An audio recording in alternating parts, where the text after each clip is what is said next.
Hello guys! For today's video, so I have a leftover spam. Ginawa ko lang siya square cut.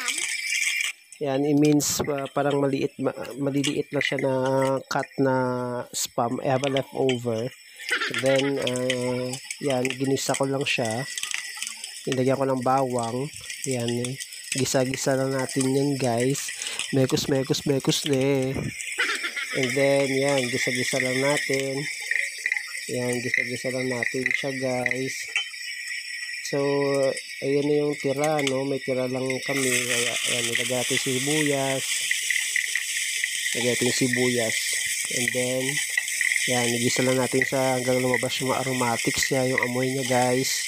Yan, yan. Then, ilagay natin yung matigas na part ng pechay bagyo. Yan. Yan, nag-isa-gisa lang natin yan guys, oh. Simple lang yan guys, pero napakaswabe niyan. Yan. Yan yung matitigas na part. So, gigisa lang natin siya. Yan. Gisa-gisa lang yan, mekos-mekos lang yan eh. Yan, after natin igisa, then lalagyan natin siya ng sabaw. Yan, tubig-tubigan lang natin, then takpan natin guys hanggang kumulo. Okay? Yan. So, kumulo na siya guys. Yan o. Magic! Kumukulo na siya. Takpan ulit natin.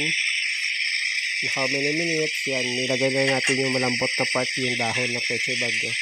So, yan na nga guys. If you like this video, subscribe, like, comment, and share. Thank you. Ingat!